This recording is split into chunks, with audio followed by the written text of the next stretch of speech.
Good morning बच्चों, कैसे हो सारे? भैया आप लोगों को बताया तो हुआ है, आप लोगों की क्लास समझना शुरू होती। तो बच्चों आप लोगों की फर्स्ट यूनिट हम लोग कंप्लीट कर चुके हैं। फर्स्ट यूनिट से रिलेटेड अगर कोई डाउट है तो प्लीज आज पूछ लीजिए, ठीक है? अगर आप लोगों का कोई सेकेंड फर्स्ट ईयर से रिलेटेड कोई डाउट है, कुछ पूछना है तो आज ही पूछ लेना। जब तक हम सेकेंड यूनिट आप लोगों की शुरू कर रहे हैं, यूनिट सेकेंड और फोटोसिंथेसिस। प्रकाश संश्लेषण ना बोल के फोटोसिंथेसिस बोलूं तो चलेगा ना? हाँ, इतनी इंग्लिश तो आती है सबको आई गेस। फोटोसिंथेसिस, रेस्पिरेशन, ये समझ में आता है, ठीक है? तो फोटोसिंथेसिस हम बोलेंगे। अच्छा, फोटोसिंथेसिस में अगर हम बात करें, एक सेकेंड मैं ये देख लूं कि इसमें क्या क्या कुछ शुरू हो गया। चलिए, फोटोसिंथेसिस की बात करें तो सब जानते हैं फोटोसिंथेसिस क्या है। फोटोसिंथेसिस है फूड का बनना, ठीक है? फोटो मतलब फोटोन्स का यूज करके, सिंथेसिस मतलब बनाना, यानी कि फोटोन्स का, प्रकाश का इस्तेमाल करते हुए भोजन का निर्माण करना, यही क्या कहलाता है? प्रकाश संश्लेषण या फिर फोटोसिंथेसिस। और यही काम कौन कर सकता है? केवल आपके पादप ही कर सकते हैं। हम जानते हैं फोटोसिंथेसिस कौन कर सकता है? केवल वही कोशिकाएं कर सकती हैं, वही जीव कर सकते हैं। मैं ये भी बोलूं तो, क्योंकि कुछ बैक्टीरिया हैं जो फोटोसिंथेसिस करते हैं, तो मैं जीव भी कह सकती हूँ, ठीक है? तो वही लोग कर सकते हैं जिनके पास क्या हो? क्लोरोफिल मौजूद हो। क्लोरोफिल क्या है? क्लोरोफिल मॉलिक्यूल है जो किसमें मदद करता है? आपका फोटोसिंथेसिस यानी कि प्रकाश संश्लेषण में मदद करता है। क्लियर? फोटोसिंथेसिस, प्रकाश संश्लेषण, अगर मैं बताऊं इसका तो ये कैसे होता है? CO2 plus H2O gives C6H12O6 plus O2. 6CO2 plus 6H2O,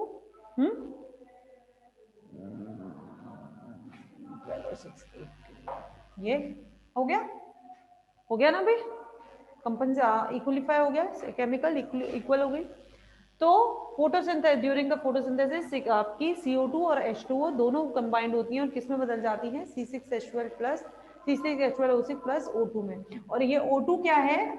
एक बाय प्रोडक्ट है, यानी कि एक साथ में निकलने वाला प्रोडक्ट है। यानी कि ड्यूरिंग द फोटोसिंथेसिस, प्रकाश संश्लेषण के समय ऑक्सीजन क्या होती है? एक प्रोडक्ट के रूप में निकलती है। तो हम ये कहते हैं कि प्रकाश संश्लेषण पादपों के भोजन की नजर से तो जरूरी है ही है, लेकिन साथ में ये हमें क्या देती है? ऑक्सीजन भी हमें इसी से मिलती है। क्लियर है बच्चों? ठीक है। इसके अलावा अगर आगे बात करें तो इसमें प्रकाश संश्लेषण का महत्व और ये सब दे रखा है, तो ये सब आप खुद कर सकते हैं। प्रकाश संश्लेषण में कुछ साइंटिस्टों के नाम दे रखे हैं आपके बुक में, कुछ साइंटिस्टों के नाम हैं, तो बहुत सारे हैं, सब हम याद नहीं कर पाएंगे, तो हम केवल कुछ एक आध साइंटिस्टों की हम बात करेंगे यहाँ पर, जो मेरे हिसाब से इंपॉर्टेंट है और आपको याद रखने चाहिए। जैसे कि ब्लैकमैन। ब्लैकमैन ब्लैकमैन ने क्या दिया है? ब्लैकमैन ने दिया है लॉ ऑफ लिमिटिंग फैक्टर।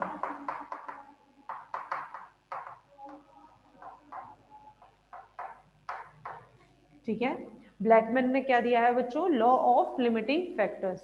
ठीक, किसने दिया है? ये ब्लैकमैन ने दिया है। लॉ ऑफ लिमिटिंग फैक्टर क्या है? ये बात मैं आपको बताऊंगी जब हम प्रकाश संश्लेषण में आगे बढ़ेंगे, तब हम बात करेंगे। इन्होंने, ये होता है सीमा कारकी के नियम, सीमा कारी कारकों के नियम। ठीक है, क्या है ये? सीमा कारकी कारकों के नियम, ब्लैकमैन ने दिया है। इसके अलावा और क्या है? वारबर्ग। वारबर्ग का क्या है? वारबर्ग ने क्लोरेला, क्लोरेला क्या है बच्चों? आप लोग अपने फर्स्ट ईयर में पढ़ के आए हैं। क्लोरेला एक एल्गी है। कौन सी एल्गी है? हरित शैवाल है, ठीक है, ग्रीन एल्गी है ये। क्लोरेला क्या है? ग्रीन एल्गी है। तो वारबर्ग ने क्लोरेला में प्रकाश संश्लेषण का अध्ययन किया था।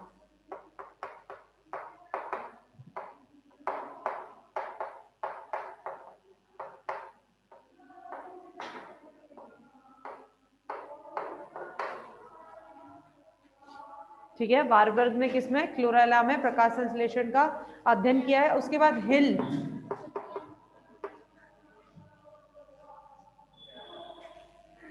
हिल ने किसकी बात करी थी, हिल ने बात करी है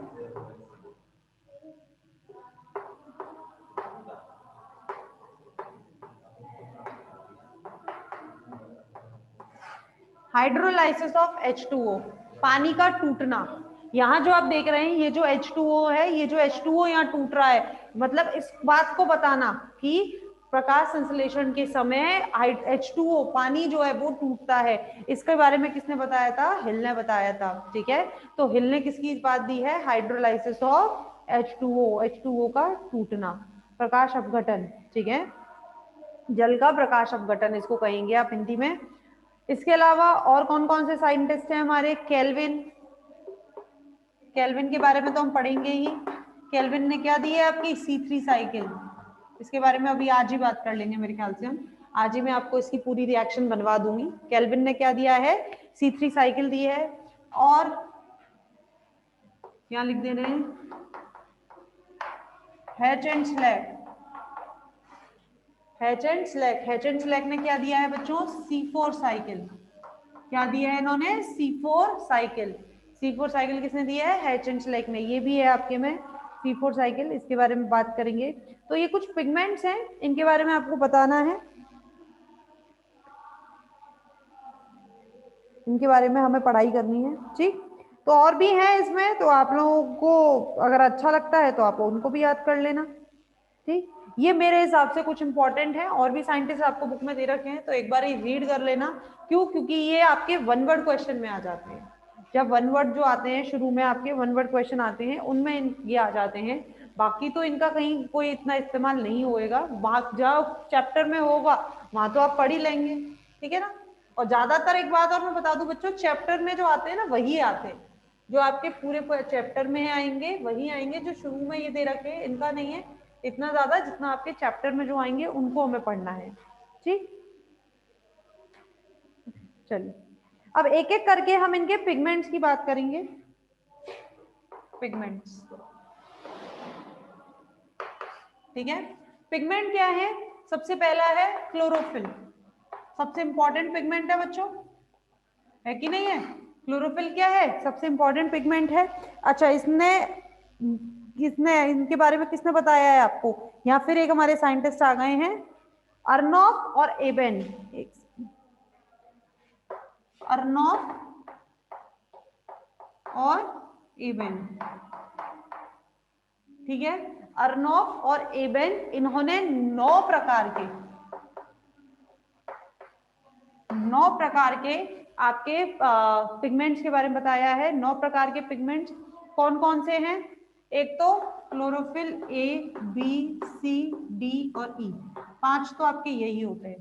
ठीक है, 5 कौन से हैं आपके, A, B, C, D, E। इसके अलावा और कौन कौन से हैं आपके, इसके अलावा होते हैं आपके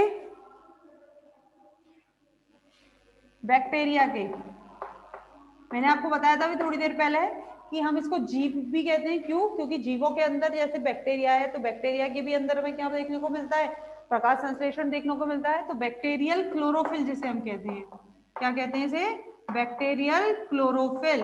तो बैक्टीरिया के अंदर होते हैं 2 पिगमेंट्स, बैक्टीरिया के अंदर होते हैं 5, ये हो गए 650 होता है एक तो, और एक और होता है बच्चों, भी मुझे ध्यान नहीं आ रहा कौन सा है, बैक्टीरियल क्लोरोफिल में होते हैं 650 होता है एक तो, और एक मुझे भी याद नहीं आ रहा, सॉरी, मैं ये आपको बाद में बता दूंगी। ठीक है, और इसके अलावा और कौन से होते हैं, एक होता है आपका कैरोटिनॉइड्स, कैरोटीन्स, कैरोटीन्स या कैरोटिनॉइड्स, और फाइकोवेलेंस, ये भी तो होते हैं। आप लोग मेरे ख्याल से पढ़ के आए हो, फर्स्ट ईयर में सबने पढ़ा होगा, पढ़ाई की नहीं पढ़ा है, क्लोरोफिल पिगमेंट्स के बारे में, फाइकोवेलेंट पिगमेंट्स के बारे में, कैरोटिनॉइड्स के बारे में। कैरोटिनॉइड्स में 2 होते हैं, कैरोटीन्स और ज़ैंथोफिल, आई एम श्योर पढ़े हैं सबने, तो वो है। ठीक है, तो कितने हो गए, 5, 2 6, 2 7 और 2 9, तो 9 प्रकार के पिगमेंट किसके हिसाब से, अर्नोफ और एबेन के अनुसार आपके 9 प्रकार के पिगमेंट, 9 प्रकार के आपके इसमें पाए जाते हैं पर्ण हरित में। ठीक, अगर मैं अब बात करते हैं क्लोरोफिल की संरचना की, स्ट्रक्चर। तो जब हमने बात करी थी शुरू में ही, जब मैं आपको मिनरल पढ़ा रही थी उसी टाइम पर मैं आपको इसके स्ट्रक्चर की बात बताई थी क्लोरोफिल के। एक बार और बात करते हैं स्ट्रक्चर। इसके स्ट्रक्चर की मैं बात करूं तो इसके स्ट्रक्चर में क्या क्या होता है।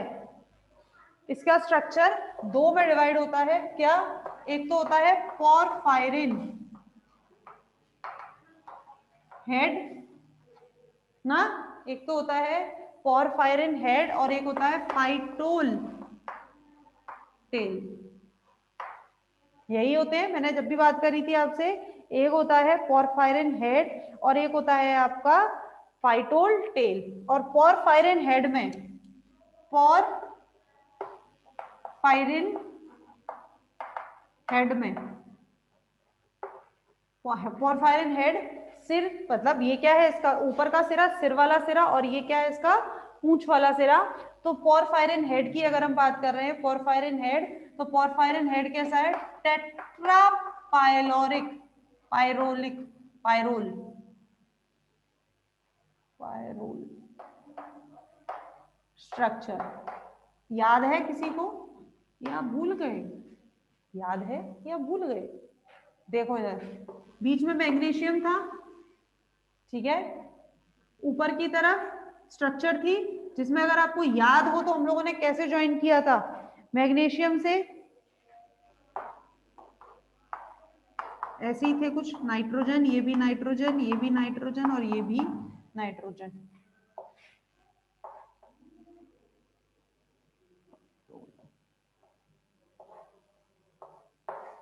कुछ इस तरह से ही था, है, मतलब था तो क्या है।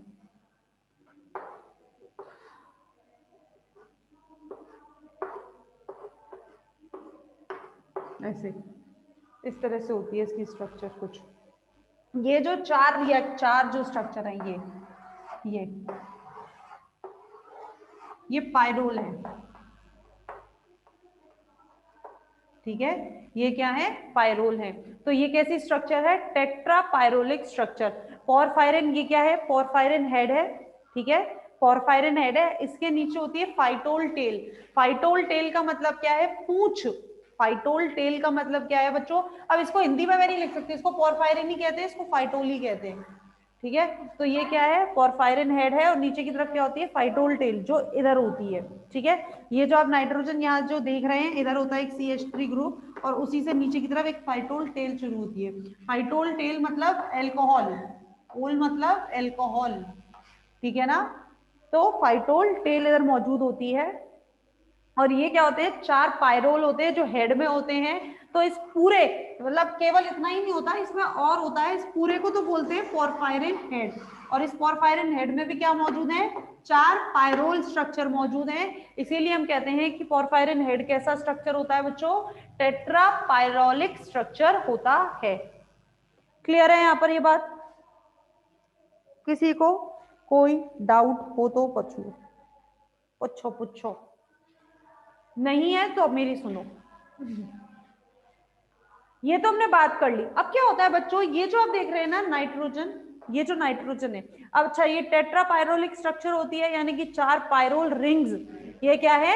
चार पायरोल रिंग्स इधर मौजूद होती हैं। इन पायरोलिक स्ट्रक्चर्स में यहाँ की तरफ क्या लगा होता है? एक ग्रुप लगा होता है, ठीक है, एक समूह लगा होता है। और यही समूह सब में अलग अलग हो जाता है। कैसे?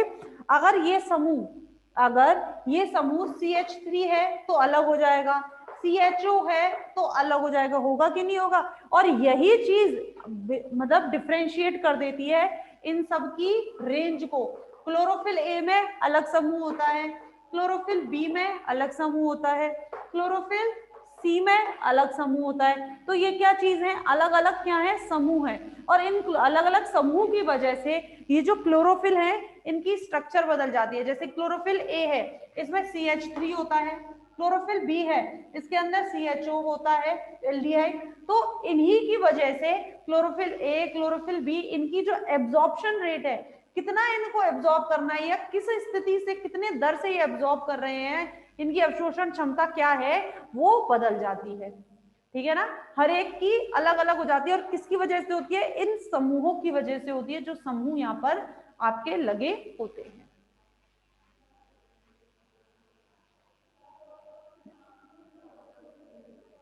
ठीक है, चलिए, तो ये सब समझ में आया बच्चों आपको क्लोरोफिल की स्ट्रक्चर? किसी को कोई डाउट है?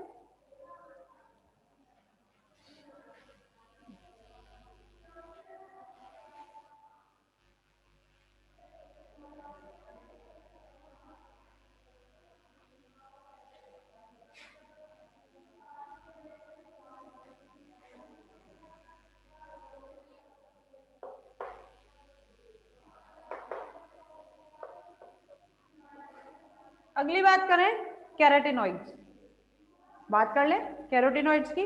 कैरोटिनॉइड्स में दो होते हैं क्या? कैरोटीन और ज़ैंथोफिल होते हैं भाई, कैरोटीन और ज़ैंथोफिल। कैरोटीन जो कॉमन है, जो सबसे कॉमन है और सब में मिलता है हमको, वो कौन सा है? Beta carotene. ये बात आप लोगों ने एल्गी जब पढ़ा होगा तब भी पढ़ी होगी, जब आप लोगों ने एल्गी शैवाल पढ़ा होगा तब भी आपने पढ़ी होगी। जो कॉमन कैरोटीन है वो कौन सा होता है आपका? Beta carotene. और इनका रंग होता है बच्चों, ये माना जाता है, वैसे ये बात मैं आपको बता दूं कि ये बात प्रूफ नहीं है कि यही रंग होता है। क्यों? क्योंकि कईयों में इनके रंग अलग अलग भी देखे गए, पर कॉमन जो रंग जिसके आसपास होते हैं, तो इसीलिए हम कहते हैं जो कैरोटीन होते हैं इनके रंग नारंगी होते हैं, यानी कि ऑरेंजिश होते हैं। ये कैसा कलर देते हैं? ऑरेंजिश कलर देते हैं। यानी कि जो शैवाल, जैसे कि आप लोगों को अगर याद हो तो आप लोगों ने स्मिथ का क्लासिफिकेशन पढ़ा होगा, सबने पढ़ा होगा। स्मिथ के क्लासिफिकेशन में आप लोगों ने एक ग्रुप पढ़ा होगा आपका पायरोफाइटा, पढ़ा है? सबने पढ़ा है? या क्राइसोफाइटा, पायरोफाइटा के बाद क्राइसोफाइटा पढ़ते हैं, पढ़ा है ना? तो आपने देखा होगा बाकी सब में तो हम कलर पढ़ते हैं, जैसे कि इसमें ग्रीन कलर, या फिर फियोफाइटा ले लो, सब कुछ छोड़ो फियोफाइटा ले लो। फियोफाइटा हमने पढ़ा है, तो फियोफाइटा में हमने कलर क्या बोला है? ब्राउन एल्गी बोलते हैं। फियोफाइटा को क्या बोलते हैं हम? ब्राउन एल्गी बोलते हैं। तो उसमें जो ब्राउन कलर होता है वो किसकी वजह से आता है? क्लोरोफिल की वजह से नहीं आता, क्योंकि क्लोरोफिल का कलर क्या होता है? ग्रीन होता है। ठीक है, तो वो किसकी वजह से आता है? उसके ज़ेंथोफिल की वजह से आता है। तो इसका मतलब क्या है? ज़ेंथोफिल और कैरोटिनॉइड्स की वजह से। तो जिसके अंदर इनकी जितनी मात्रा होगी, यानी कि कोई जो कोशिका जिसके अंदर कैरोटिनॉइड्स और ज़ेंथोफिल की मात्रा ज्यादा होगी, उसमें फिर अलग रंग आता है। ठीक है, तो कैरोटीन का रंग कैसा होता है? ऑरेंजिश। और अगर कॉमन रंग की बात करें तो ज़ेंथोफिल का रंग होता है नीला, यानी कि ब्लू। ठीक है, ज़ेंथोफिल का रंग क्या होता है? नीला, यानी कि ब्लू। क्लियर है बच्चों? ठीक, चलिए,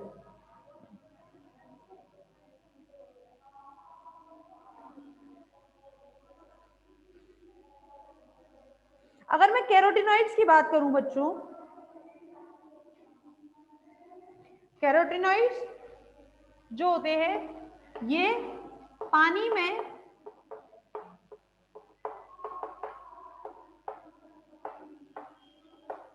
अघुलनशील होते हैं, पानी में अघुलनशील होते हैं, जबकि कार्बनिक विलयों में, किसमें? कार्बनिक, पानी में अघुलनशील होते हैं, जबकि कार्बनिक विलायकों में, कार्बनिक विलायकों में ये घुलनशील होते हैं।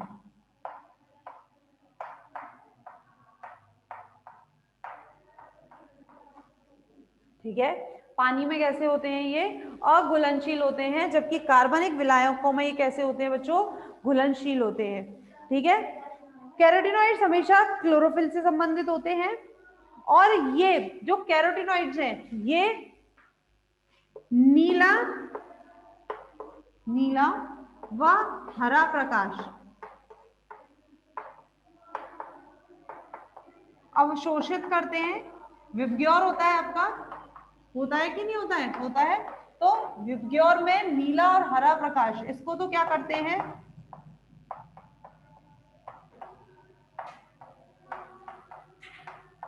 नीला व हरा प्रकाश को तो अवशोषित करते हैं, जबकि लाल और पीले प्रकाश को, येलो और रेड, लाल व पीले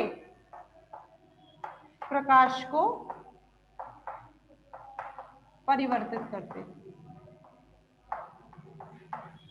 और इसी वजह से तो ये लाल पीले के बीच का यानी कि ऑरेंजिश कलर दिखाई देते हैं। देते कि नहीं देते हैं? अच्छा ये मत कहना जैसे पत्तियां ग्रीन क्यों दिखाई देती हैं, क्योंकि वो ग्रीन कलर को अवशोषित करती हैं।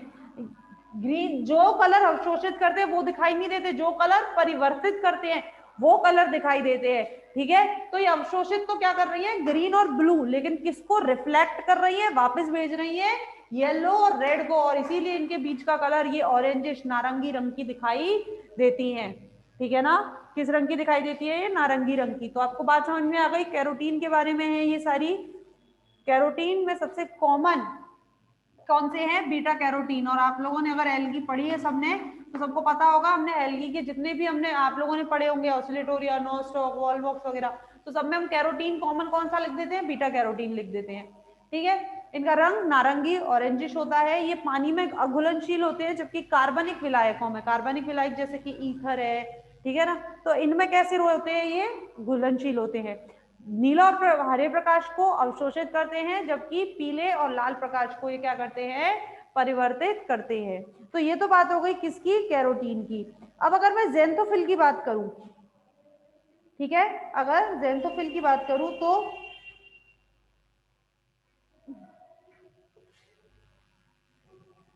अगर ज़ेंथोफिल की बात कर रही हूँ और ये अगर नीले दिखाई दे रहे हैं, ज़ेंथोफिल नीला दिखाई दे रहा है, इसका मतलब ये नीले प्रकाश को क्या कर रहा है बच्चों, परिवर्तित कर रहा है कि नहीं कर रहा है। ठीक है, तो ये क्या करते हैं, नीले प्रकाश को परिवर्तित करते हैं। चलिए, तो ये तो केवल ज़ेंथोफिल की बात हो गई, इसके अंदर और इसके अंदर ज्यादा हम इसमें नहीं देखेंगे। ज़ेंथोफिल ऑक्सीजन युक्त होते हैं, एक चीज और, ज़ेंथोफिल ऑक्सीजन युक्त होते हैं।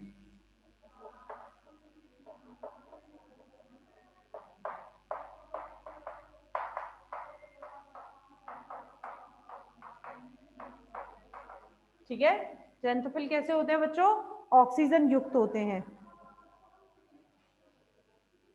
अच्छा एक बात मुझे समझ में नहीं आ रही कि हम लोग बात कर रहे हैं क्लोरोफिल की, हमने कहीं पिगमेंट जो होता है, हमारा मुख्य पिगमेंट जो होता है वो क्लोरोफिल होता है और सब में होता है, जबकि आप जानते हैं जो यूनिवर्सल होता है, सब में पाया जाने वाला पिगमेंट कौन सा है, हमारा क्लोरोफिल ए ही है।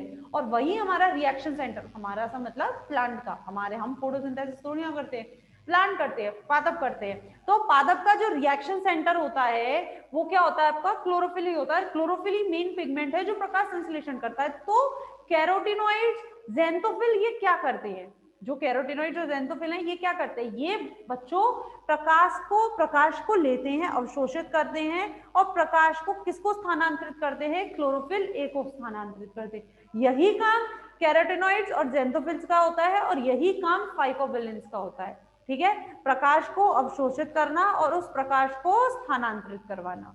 ठीक है, तो यही काम किसका है, कैरोटिनॉइड्स और ज़ेंथोफिल्स का है। अब बात करते हैं हम किसकी, फाइकोबिलेंस की। ठीक है, अवशोषित प्रकाश को पर्णरित ए तक स्थानांतरित करते हैं।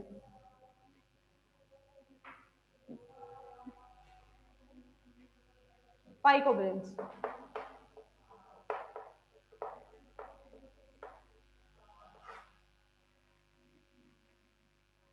फाइकोबिलेंस आप सबको पता है दो तरह के होते हैं फाइकोबिलेंस, कौन कौन से होते हैं बच्चों, फाइको साइनिन और फाइको इराइथ्रिन, यही होते हैं दो, फाइको साइनिन और फाइको इराइथ्रिन।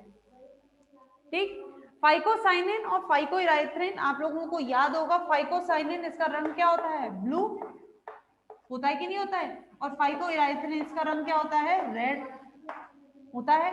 ठीक है, फाइकोसाइनिन ज्यादातर ये जो फाइकोबिलेंस है किसमें पाए जाते हैं, नील हरित शैवाल यानी कि साइनोफाइटा, नील हरित शैवाल, और आपकी लाल शैवाल यानी कि red algae, blue green algae, BGA और रेड एल्गी में पाए जाते हैं। ठीक है, फाइकोबिलेंस, तो फाइकोबिलेंस दो होते हैं, फाइकोसाइनिन और फाइको इराइथ्रिन। ठीक, इसके अलावा इन्हीं फाइको जो ये फाइकोबिलेंस होते हैं, जो फाइकोबिलिन्स होते हैं इनके संग प्रोटीन जुड़े होते हैं, इनके संग प्रोटीन्स भी जुड़े होते हैं, इसीलिए इनको क्या कहा जाता है, फाइकोबिली प्रोटीन।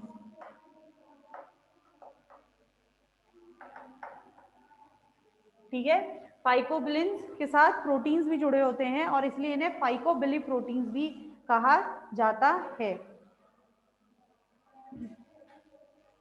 फाइकोबिलिन्स का काम क्या होता है, फाइकोबिलिन्स क्यों होते हैं, हम कह रहे हैं कि मैडम कैरोटिनॉइड्स और जेंथोफिल्स इनका भी तो काम है प्रकाश अवशोषित करना और स्थानांतरित करना, जो काम कैरोटिनॉइड्स और जेंथोफिल कर रहे हैं तो फाइकोबिलिन्स की जरूरत क्या है बच्चों, दरअसल क्या होता है, अच्छा ये बात हम क्यों कह रहे हैं केवल साइनोफाइट और रेड एल्गी में पाए जाते हैं, ये दरअसल क्या होता है, ये जो एल्गी होती हैं ये समुद्र के गहरे पानी में पाई जाती है।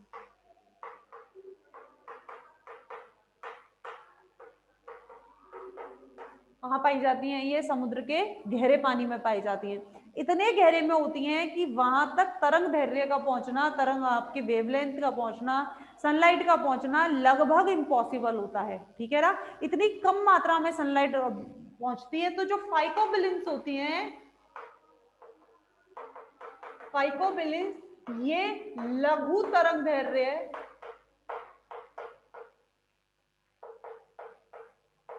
को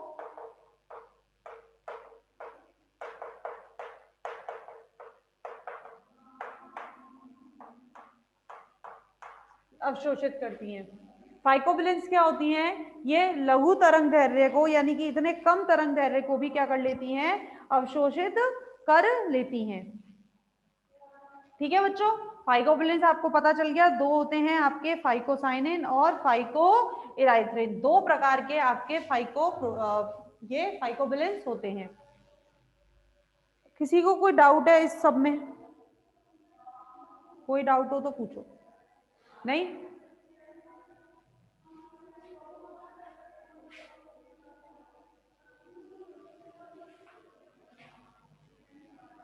बच्चों आप लोग यस और नो में जवाब नहीं देते हो, अगर डाउट नहीं है तो नो लिख दिया करो और है तो यस लिख दो, मैं तो उसमें भी आपको बुरा नहीं मान रही अगर आप लोग ये लिख देंगे मैडम डाउट आ रहा है तो।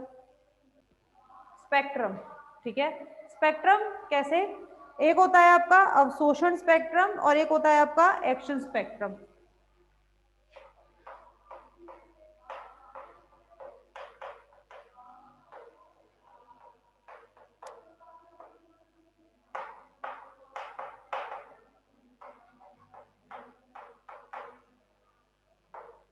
एब्जॉर्प्शन स्पेक्ट्रम, अवशोषण स्पेक्ट्रम, एक्शन स्पेक्ट्रम, सक्रिय स्पेक्ट्रम। ठीक है, इन दोनों की बात करें तो अवशोषण स्पेक्ट्रम और एक्शन स्पेक्ट्रम दोनों में अंतर होता है। अंतर क्या होता है कि एब्जॉर्प्शन स्पेक्ट्रम बात करते हैं कि कितनी वेवलेंथ या कौन सी वेवलेंथ जो हमारी आपकी पिगमेंट्स हैं, जो आपके पिगमेंट्स हैं वो कौन सी वेवलेंथ, कौन सी तरंग दैर्घ्य को कितना एब्जॉर्ब कर रहे हैं, उसके आधार पर जो हम ग्राफ बनाते हैं, जो स्पेक्ट्रम बनाते हैं, वो होता है आपका अवशोषण स्पेक्ट्रम। सक्रिय स्पेक्ट्रम, एक्टिव स्पेक्ट्रम क्या होता है, एक्शन स्पेक्ट्रम ये होता है कि जितनी तरंग दैर्घ्य वो एब्जॉर्ब कर रहे हैं, जो अवशोषित कर रहे हैं, उसमें से किस तरंग दैर्घ्य पे या फिर कहां पर वो सबसे अधिक कार्य कर रहे हैं, सबसे ज्यादा। मैं प्रकाश संश्लेषण की बात करूं तो प्रकाश संश्लेषण जिस तरंग दैर्घ्य पे सबसे ज्यादा होती है वो उस तरंग दैर्घ्य का क्या हो जाता है, एक्शन स्पेक्ट्रम हो जाता है। आ रही है बात समझ में, तो एब्जॉर्प्शन स्पेक्ट्रम और एक्शन स्पेक्ट्रम हम जानते हैं, जो हमारी तरंग दैर्घ्य होती है, जो विबग्योर है, विबग्योर क्या होती है, विजिबल लाइट होती है, यानी कि ये वो तरंग दैर्घ्य है या ये वो क्षेत्र है जिसमें क्या होता है, प्रकाश संश्लेषण होता है। ठीक है, और ये कहां से कहां तक होता है, 390 से 700 नैनोमीटर के बराबर होता है कि नहीं होता है, बताओ। 390 से 700 सेंटीमीटर 700 नैनोमीटर के बराबर ये होता है। और इसमें किसी इन विभिन्न, ये क्या है, सब अलग तरंग दैर्घ्य हैं, 390 से 700 के बीच की तरंग दैर्घ्य हैं, इनमें से जिस तरंग दैर्घ्य पर जो वर्णक्रम यानी कि पिगमेंट अवशोषित कर रहा है वो क्या कहलाता है, उसका अवशोषण स्पेक्ट्रम। ठीक है, एक बार रिज्वाइन कर लीजिए बच्चों क्लास, फिर बात करते हैं इसके बाद।